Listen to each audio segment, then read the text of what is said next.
வணக்கம் மக்களே, உங்கள் தமிழ் மகன் ஐசக் மீண்டும் வந்துட்டேன். இன்னைக்கு எதை பத்தி பேச போறோம்? இது ரொம்ப ஒரு முக்கியமான விஷயம் தாங்க. முக்கியமான டாபிக் தான். உங்க எல்லாருக்கிட்டையும் நான் பேசலாம்னு முடிவு பண்ணிருக்கேன். அதாவது இந்த சூசைட், தற்கொலை செய்யும் எண்ணம், தற்கொலை. நீங்க பாத்தீங்கன்னா இந்த காலகட்டத்துல மட்டும் இல்லைங்க, ஆரம்ப காலகட்டத்தில இருந்து நிறைய தற்கொலைகள் நம்ம பார்த்திருப்போம். நிறைய பேரு நிறைய காரணங்கள் சொல்லுவாங்க ஏன் தற்கொலை முயற்சி பண்ணாங்க அப்படின்னு. தற்கொலை பண்ணிக்கிட்டவங்க சில பேர் நோட்ஸ், அதாவது ஏதாவது லெட்டர் அந்த மாதிரி எழுதி வச்சுட்டு போயிருப்பாங்க. முக்கியமா நம்ம பார்த்தோமா, இதுல முக்காவாசி பேர் ஃபெயிலியரை தாங்க முடியாம, தோல்வியை தாங்க முடியாம இந்த மாதிரி தற்கொலை செஞ்சுக்கிறாங்க.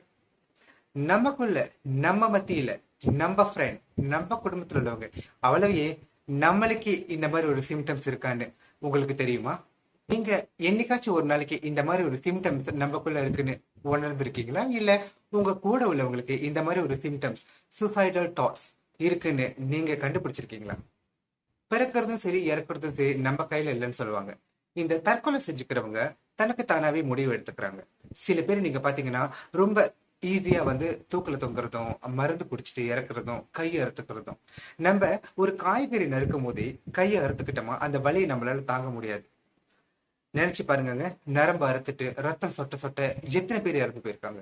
சில பேர் பாத்தீங்கன்னா இன்னும் ஆபத்தான, இன்னும் டேஞ்சரஸான, இன்னும் நம்மளால யூகிக்க முடியாத, நம்மளால நம்ப முடியாத விஷயங்கள் செஞ்சு தற்கொலை செஞ்சுக்குவாங்க. உதாரணத்துக்கு மாடியில இருந்து குதிக்கிறது, ட்ரெயின்ல போயிட்டு குதிக்கிறது அப்படின்னு சொல்லிட்டு ரொம்ப டேஞ்சரஸான தற்கொலை கூட நிறைய பேர் செஞ்சுக்கிறாங்க. இதெல்லாம் பார்க்கும்போது சும்மா நம்ம பாக்குறதுக்கே நம்மளுக்கு இவ்வளவு பயமா இருக்கு. செய்யறவங்க அவங்களுக்கு எவ்வளவு துணிச்சல் இருக்கும். ரொம்ப பேர் சொல்லுவாங்க தற்கொலை கோழை தான் செஞ்சுக்குவாங்கன்னு. ஆனா இந்த தற்கொலை செய்யறதுக்கு ஒரு வித்தியாசமான ஒரு தைரியம் வேணுங்க. எல்லாருக்கும் அந்த தைரியம் கிடைச்சிடாது. ஆனா இந்த தைரியம் வேற விதத்துல நீங்க செலுத்தணும்னு தான் நான் இங்க கேட்டுக்கிறேன். ஒரு தற்கொலை செஞ்சுக்கிறது சாதாரணமான விஷயம் இல்லைங்க. நீங்க தற்கொலை செஞ்சுக்கும் பொழுது உங்களோட குடும்பத்தார்கள், உங்களுக்கு தெரிஞ்சவங்க, உங்க நண்பர்கள் எல்லாரும் எவ்வளவு கஷ்டப்படுவாங்க. எல்லாத்தையும் துக்கத்துல தள்ளிட்டு நீங்க போறீங்கிறத புரிஞ்சுக்கணும். தற்கொலை செஞ்சுக்கிறது எவ்வளவு ஈஸின்னு எத்தனை பேர் நினைக்கிறாங்கன்னு எனக்கு தெரியல. ஆனா தற்கொலைங்கிற ஒரு விஷயம் ஒரு முடிவு இல்லைங்க. ஏன்னா நீங்க தற்கொலை செஞ்சுக்கிட்டீங்கன்னா உங்க குடும்பத்தார்கள், உங்க நண்பர்கள், உங்களை நம்பி இருக்கிறவங்க வேற எங்க போவாங்க? உங்களுடைய பிரிவினால அவங்களுக்கு தாங்க ரொம்ப கஷ்டமா இருக்கும். நம்மளுடைய பிரச்சனையை முடிச்சுக்கிறதுக்காக நினைச்சிட்டு நம்ம தற்கொலை பண்ணிக்கிட்டோமா, அடுத்தவங்களுக்கு சுமையை ஏத்தி வச்சுட்டு தான் போறோங்கிறத நம்ம தெரிஞ்சுக்கணும். இன்னைக்கு நம்ம எதை பத்தி பேச போறோம்னா, இந்த தற்கொலைக்கான சிம்டம்ஸ், அதை பத்தி நம்ம பேச போறோம். அதுக்கான காரணங்கள், அதை எப்படி தடுக்கலாங்கிறத பத்தி நம்ம விரிவா பேச போறோம். முதல்ல நம்ம இந்த சிம்டம்ஸ பார்ப்போம். சிம்டம்ஸ்னா ரொம்ப பெரிய விஷயம்லாம் ஒண்ணும் இல்லைங்க. சில பேர் உங்க கூட உள்ளவங்க, ஏன் நம்மளாவே இருக்கலாம், ரொம்ப அதிகமா சிரிச்சு பேசுவோம், ஜோவியலா இருப்போம், சந்தோஷமா கலகலன்னு இருக்கிற நாமும், இல்ல நம்மளுக்கு தெரிஞ்சவங்க திடீர்னு அமைதி ஆவறது, அதாவது சொந்தமாவே ஐசோலேட் பண்ணிக்குவாங்க, பேசுறத குறைச்சிருவாங்க, சந்தோஷம் இல்லாம இருப்பாங்க, சிரிக்கவே மாட்டாங்க, ரொம்ப தனிமையை விரும்புவாங்க.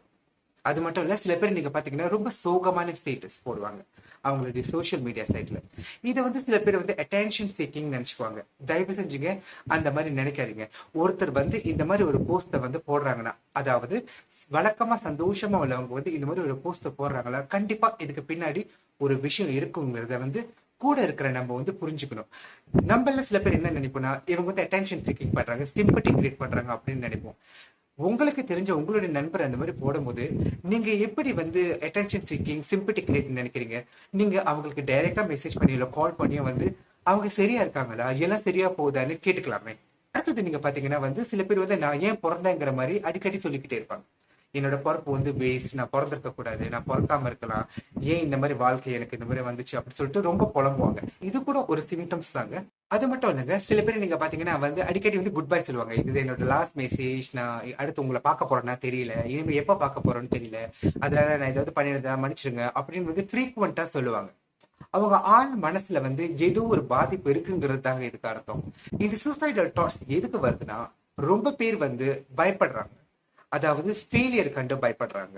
மென்டலி அப்புறம் பிசிக்கலி அவங்கனால சில விஷயங்கள் முடியாத காரணத்தினால, முடியாத பட்சத்துல அவங்க அவங்க ஆள் மனசுல தற்கொலை செஞ்சுக்கிட்டா இது எல்லாமே சரியாயிரும் அப்படின்னு நினைச்சுதான் சில பேர் தற்கொலை செஞ்சுக்கிறாங்க.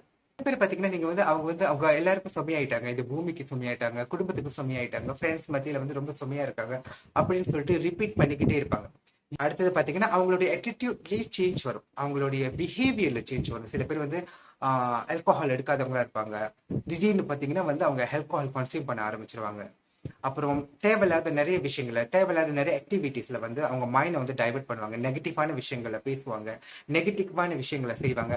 இதெல்லாம் ஒன் ஆஃப் த சிம்டம் வந்து உங்களுக்கு வந்து இல்ல உங்களுக்கு தெரிஞ்சவங்களுக்கு சூசைடல் தாட்ஸ் இருக்குன்னு அர்த்தம். அடுத்தது ரொம்ப ஈஸியா நீங்க கண்டுபிடிக்க முடியும் இந்த சிம்டம்ஸை. என்னன்னா அவங்க மூட் வந்து ரொம்ப சீக்கிரமா வந்து மாறும். மூட் ஸ்விங் வந்து அடிக்கடி வந்துகிட்டு இருக்கும். திடீர்னு சந்தோஷமா இருப்பாங்க, திடீர்னு கோவப்படுவாங்க, இரிட்டேட் ஆகுவாங்க, கத்துவாங்க, திடீர்னு பாத்தீங்கன்னா ரொம்ப இமோஷனலா வந்து அழுவாங்க. இந்த தற்கொலை முயற்சி, இந்த தற்கொலை தூண்டுதலுக்கு என்ன காரணமா இருக்கும்? சில பேர் வந்து தற்கொலை ஏன் பண்ணிக்கிறாங்கன்னா அவங்க குடும்பத்துல, அதாவது அவங்க குடும்ப வரலாறுல ஏற்கனவே நிறைய பேர் தற்கொலை பண்ணியிருக்கலாம். அதை வந்து அவங்க மையமா வச்சு, அது வந்து டேக்கிங் திங்ஸ் ஃபார் கிராண்டட்னு சொல்லுவாங்கல்ல, அதை வந்து தைரியமா அந்த விஷயத்த செய்யலாம், நம்ம நிலைய முடியுங்கிறதுனால சில பேர் வந்து சூசைட் பண்ணிக்குவாங்க. சில பேர் பாத்தீங்கன்னா சின்ன வயசுல வந்து நிறைய அபியூஸ் இருக்கும். அந்த பூலிஸ் அபியூஸ் இருக்கும் போது அது ஒரு ட்ராமாவா ஆயிரும். இதுக்கப்புறம் வந்து நம்மளுக்கு இதே மாதிரிதான் நடக்கும், நம்ம அடால்ட் ஆனாலும் நம்மளுக்கு இதே மாதிரி நடக்கக்கூடிய வாய்ப்பு இருக்கு. அந்த ட்ராமாவை வந்து அவங்க மனசுக்குள்ளேயே வச்சுக்கிட்டு வந்து அவங்க வந்து சூசைட்க்கு ட்ரை பண்ணுவாங்க, இல்ல சூசைட் பண்ணிக்குவாங்க. அடுத்தது பாத்தீங்கன்னா மென்டல் ஹெல்த் இஷ்யூஸ். இது வந்து எல்லாருக்கும் இருக்குன்னு சொல்ல முடியாது, ஆனா டிப்ரெஷன்னால நம்ம மைண்ட் வந்து ஒரு நிலையா இருக்காது. ஸோ மென்டலி நம்மளுக்கு வந்து டிஸ்டர்பா இருந்தோமா இந்த சூசைட் வந்து ரொம்ப சர்வசாதாரணமா பண்ணிருவாங்க. அடுத்தது பாத்தீங்கன்னா இந்த செக்ஷுவல் ஓரியன்டேஷன். இப்போ இந்த செக்ஷுவல் ஓரியன்டேஷன் இருக்கும்போது சில குடும்பங்கள்ல வந்து நிறைய பேர் வந்து ஒதுக்கி வைக்க பார்ப்பாங்க. இவங்க வந்து ஸ்ட்ரெயிட்டா இல்ல, இவங்க வந்து சரியான செக்ஷுவல் ஓரியன்டேஷன்ல இல்லாம இருக்காங்க, இவங்கள நம்ம குடும்பத்துக்கு தள்ளி வைப்போம் அப்படின்னு வந்து சில குடும்பங்கள்ல வந்து தள்ளி வைக்கிறவங்களும் இருக்காங்க. இந்த மாதிரி பாதிக்கப்பட்டவங்க வந்து சில பேருன்னு சொல்லலாம், சில பேர் வந்து சூசைட் பண்ணிக்கிறாங்க. அடுத்தது பாத்தீங்கன்னா தீராத வியாதி. அதாவது உங்களுக்கு வந்து உங்க உடம்பளவுல வந்து பிசிக்கலி வந்து உங்களுக்கு ஒரு தீராத வியாதி இருக்கும்போது அந்த பெயினை தாங்காம தற்கொலை பண்ணிக்கிறவங்க நிறைய பேர் இருக்காங்க. அடுத்தது நீங்க பாத்தீங்கன்னா கடன் தொல்லை. அதாவது சில பேர் வந்து அந்த கடன் தொல்லையாலையும் அதுல இருந்து தப்பிக்கிறதுக்காக வந்து தற்கொலை செஞ்சுக்கிறவங்க.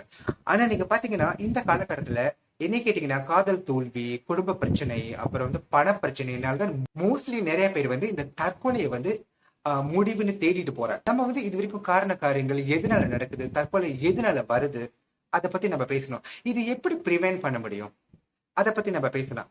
முதல்ல என்னன்னா உங்களுடைய ஃப்ரெண்ட் இல்லைன்னா உங்களுக்கு தெரிஞ்சவங்க, உங்க குடும்பத்துல உள்ளவங்க வழக்கமா இல்லாம வித்தியாசமான முறையில வந்து நடந்துக்கிட்டாங்கன்னா, முதல்ல நான் சொன்ன மாதிரி வழக்கமா சந்தோஷமா கலகலன்னு இருக்கிறவங்க அவங்கள ஐசோலேட் பண்ணிக்கிட்டாங்களா, தயவு செஞ்சு அவங்க மேல நீங்க ஒரு கண்ணு வைக்கலாம். அவங்க கிட்ட நேரா வந்து நீங்க பேசலாம், என்ன நடக்குது, ஏன் இப்படி பண்ற அப்படிங்கறத பேசலாம்.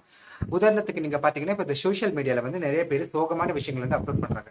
முதல்ல நான் சொன்ன மாதிரி அது அட்டென்ஷன் சீக்கிங் இல்ல சிம்பத்தி கிரியேட் சொல்லிட்டு அவங்களை ஒதுக்கி வைக்காம, நீங்க உண்மையிலேயே நல்ல நண்பரா இருந்தா இல்ல உங்களுடைய குடும்பத்தை சார்ந்தவங்களா இருந்தா நீங்க வந்து தயவு செஞ்சு அவங்க கிட்ட போயிட்டு ஏன் இந்த மாதிரிலாம் பண்ற, உனக்கு என்ன பிரச்சனைன்னு நீ என்கிட்ட சொல்லுன்னு சொல்லிட்டு காது கொடுத்து முதல்ல கேட்கணும்.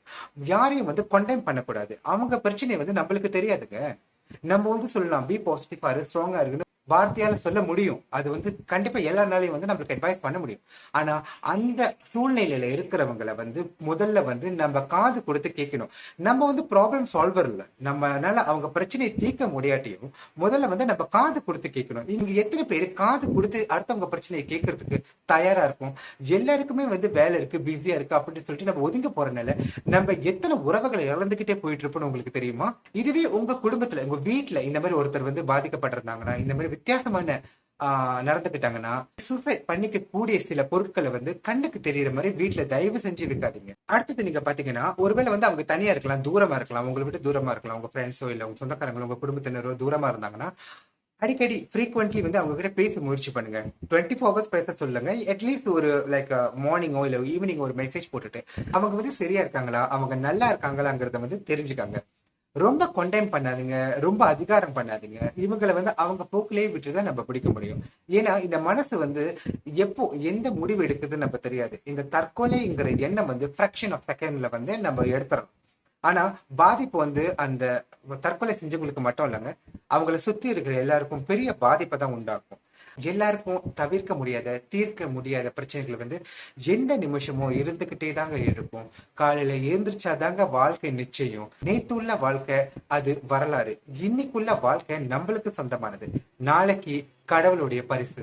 இன்னைக்குள்ள வாழ்க்கைய நம்ம ஃபேஸ் பண்ணும்போது காலைல ஏஞ்சதுல இருந்து நைட் படுக்க போற வரைக்கும் நிறைய சேலஞ்சஸை ஃபேஸ் பண்றோம். நம்மளுக்கு எந்த சூழ்நிலையிலும் எல்லாமே சரியா நடக்குங்கிறத எந்த உத்தரவாதமும் இல்லை. நம்ம தற்கொலை பண்ணிக்கிட்டா எல்லா பிரச்சனையும் தீர்ந்துரும்னு யாருங்க சொன்னா? அந்த மாதிரி எதுவுமே இல்லை. உங்களுக்கு யாரும் இல்லைன்னு நினைக்கிறீங்களா? தயவு செஞ்சு ஒரு ஹெல்ப் லைனை நீங்க கூப்பிட்டு பேசலாம். கேட்கறதுக்கு, நீங்க சொல்றதை கேட்கறதுக்கு கண்டிப்பா நிறைய பேர் இருப்பாங்க. ஆனா இந்த சூழ்நிலையில பாத்தீங்கன்னா நிறைய பேர் கொஞ்சம் பிஸியா இருக்காங்க. உங்க ஃப்ரெண்ட்ஸா இருக்கட்டும், இல்ல உங்க வீட்டுல உள்ளவங்களா இருக்கட்டும், வாழ்க்கை ரொம்ப பிஸியா போயிட்டு இருக்கு. அவங்கள டிஸ்டர்ப் பண்ணக்கூடாது, அவங்களுக்கு சுமையா இருக்கக்கூடாதுன்னு சொல்லிட்டு உங்க மனசுல உள்ளதை உங்க மனசுலயே வச்சு அழுத்திக்கிட்டு இருந்தீங்கன்னா அது உங்க மனசுக்கு பாரமாயி உங்களுக்கு தற்கொலை தூண்டுதல் உண்டாக்கும். தயவு செஞ்சுங்க, யாராவது ஒரு ஃப்ரெண்ட் கண்டிப்பா இருப்பாங்க நீங்க சொல்றத கேட்கறதுக்கு. அடுத்தது பாத்தீங்கன்னா, நம்மளுக்கு தெரிஞ்சவங்க, நம்ம நண்பர் நல்லா இருக்காங்களாங்கிறத நம்ம உறுதிப்படுத்திக்கணும். நம்மளுக்கு பிஸி ஷெட்யூல் இல்லைன்னு சொல்லல. காலையில எழுந்ததுல இருந்து வேலை அது இதுன்னு நம்ம ரொம்ப பிஸியா இருக்குங்கிறது நிதர்சனமான உண்மை. அதை தவிர்க்கவே முடியாது. இருப்பினும் உங்க அன்புக்குரியவங்க நல்லா இருக்காங்களாங்கிறது தெரிஞ்சுக்கிறதுல எந்த வித தப்பும் இல்லைங்க. தயவு செஞ்சு யாரையும் பழி சொல்லாம அவங்க சொல்றத நம்ம காது கொடுத்து கேட்டாலே அவங்களுக்கு ஒரு ஆறுதலா இருக்கும். நீங்க உண்மையிலேயே ஒருத்தரை நேசிச்சீங்கன்னா அவங்க சொல்றத காது கொடுத்து கேளுங்க. நம்ம ப்ராப்ளம் சால்வரா இருக்க முடியாது, ஆனா காது கொடுத்து கேட்கலாம். காது கொடுத்து கேட்டா தீராத பிரச்சனைகள் எதுவுமே இல்லைங்க. பேச விடுங்க, மத்தவங்களை பேச விடுங்க, பேச விட்டு கேளுங்க. தற்கொலை என்னைக்குமே எந்த பிரச்சனைக்கும் ஒரு முடிவு இல்லை. தயவு செஞ்சு இந்த மாதிரி எண்ணங்கள் இருந்தா நீங்க எல்லாரும் இந்த மாதிரி எண்ணத்துல இருந்து தயவு செஞ்சு வெளியாகணும். தைரியமா இருங்க. லைஃபை தைரியமா நம்ம ஃபேஸ் பண்ணுவோம். எல்லா பிரச்சனையும் நம்ம சொந்தமா சமாளிப்போம். இதுவும் கடந்து போகும்னு நீங்க எல்லாரும் நம்பணும். இந்த வீடியோவை இது வரைக்கும் பார்த்துக்கிட்டு இருந்தவங்க எல்லாருக்கும் நன்றி. அது மட்டும் இல்லைங்க, முக்கியமா நான் உங்க எல்லாருக்கும் ஒரு தகவலை சொல்லணும். இப்போ கொரோனா வைரஸ் ரொம்ப பரவலா பரவிக்கிட்டு இருக்கு. தயவு செஞ்சு நீங்க வீட்டை விட்டு வெளியே போனீங்கன்னா உங்களோட மாஸ்க போடுங்க. வீட்டுக்கு வந்த பிறகு உங்களுடைய கையை நல்லா கழுவுங்க. நீங்க குளிச்சிருங்க. சோசியல் டிஸ்டன்சிங் பிராக்டிஸ் பண்ணுங்க. Again, நான் சொல்றேன், இந்த மாதிரி ஒரு சூசைடல் எண்ணம் இருந்துச்சுன்னா தயவு செஞ்சு அது உங்க மனசுல இருந்து தூக்கி போட்டுட்டு லைஃப்ல எந்த சேலஞ்ச் இருந்தாலும் ஃபேஸ் பண்ணிட்டு போயிட்டே இருப்போம்னு நீங்க எல்லாரும் இன்னில இருந்து உறுதிமொழி எடுக்கணும். இதுவரைக்கும் என் கூட பயணம் செஞ்ச உங்க எல்லாருக்கும் என்னுடைய மனமார்ந்த நன்றி. அடுத்த ஒரு நல்ல தலைப்புல சந்திக்கும் வரை வணக்கம்.